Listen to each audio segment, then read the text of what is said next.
Nyck de Vries is arguably the driver under the most pressure on the current grid at this stage of the season, after a difficult start to life at AlphaTauri, with his performances yet to meet his or the team's expectations. We're only 5 races into the season and there is already talk that de Vries could lose his seat, with the Red Bull hierarchy giving him the hurry up to improve his performances if he wants to keep his drive for the remainder of the year. For a driver who finally got his long-awaited chance to be in Formula 1 in the middle of 2022, de Vries' situation doesn't just back up the theory that form is temporary, it is also a brutal reminder as to the harsh realities of Formula 1. So looking at de Vries' season so far, you have to say that up to now it really has been a struggle, partly down to him underperforming, but also you have to say that this year's AlphaTauri is not exactly setting the world alight.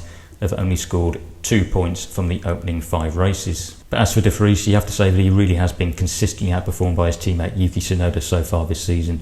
While Yuki has been a revelation, finishing in the points twice and finishing no lower than 11th in the opening 5 races, de Vries hasn't got anywhere near the points so far. His best finish is 14th on 2 occasions, and he's only out-qualified Tsunoda at 1 race. And although the gap between them isn't as big as you might think it is about 3 tenths on average.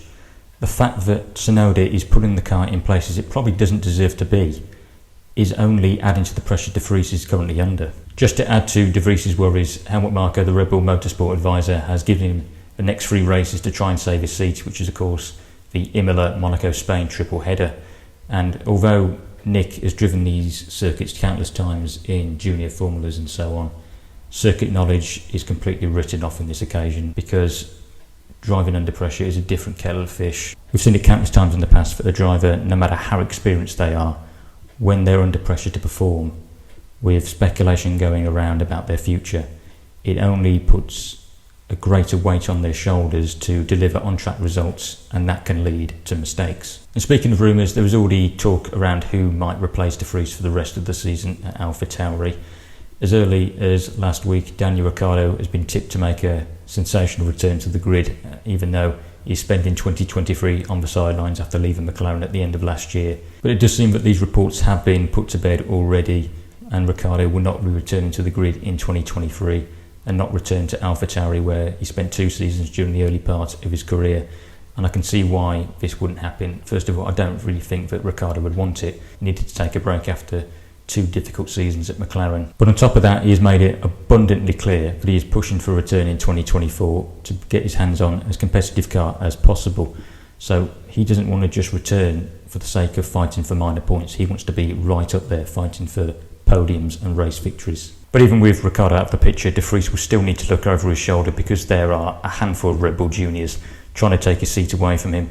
In particular, Helmut Marko has named 2 drivers who are under consideration to take his seat for the remainder of the season, and they are Liam Lawson and Owumo Iwasa. It's no surprise that Red Bull is considering both of these drivers, because they have been impressive, not just this year but in past seasons.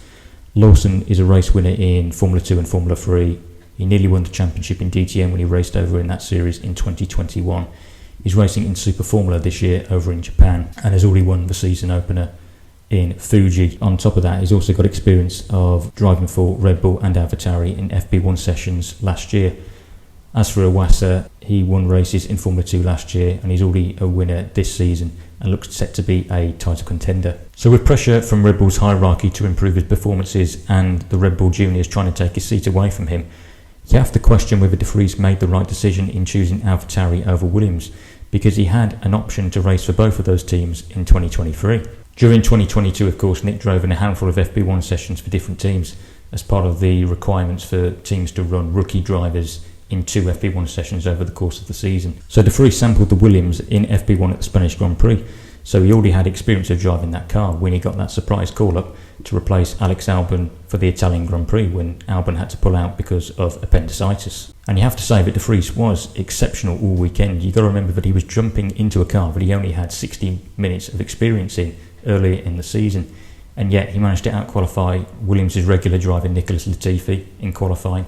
He got through to Q2 and qualified an eventual 13th, which became 8th because of the grid penalties that happened during that weekend. And then remarkably, he managed to finish in the points on his Grand Prix debut, finishing in P9 in a car that had only scored points in 3 other races up to that point in the season. It was this performance that put him in the frame for a Formula 1 seat for 2023 and prompted a bit of a tug of war between Williams and AlphaTauri over his services, even though he already had a contract to race in Formula E. But nevertheless, he had 2 firm contract offers on the table, one from AlphaTauri and one from Williams.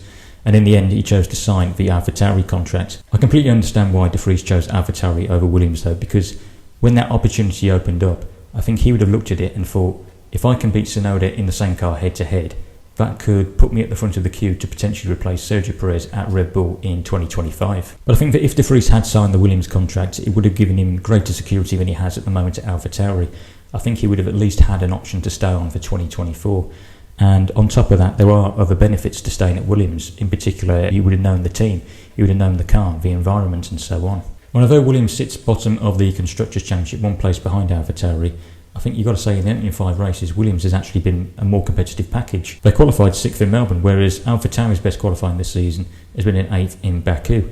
And you've got to say that had Williams' drivers not made as many mistakes as they've done in the races, then they would comfortably have more than the 1 point that they've scored so far this year. So from the outside looking in, I think you have got to say that de Vries has made a mistake in choosing AlphaTauri over Williams. And right now he is at a high risk of becoming the latest casualty of the Red Bull fold.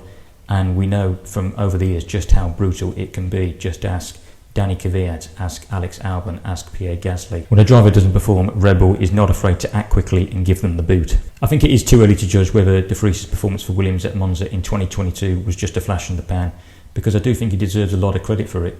But it couldn't be clearer, he needs to perform and up his game, because otherwise his days in Formula 1 are numbered. So what do you think? Did Nyck de Vries make a mistake in choosing AlphaTauri over Williams? And will he lose his seat before the end of the season? Be sure to let me know in the comments. Also, don't forget to leave a like and subscribe on this video.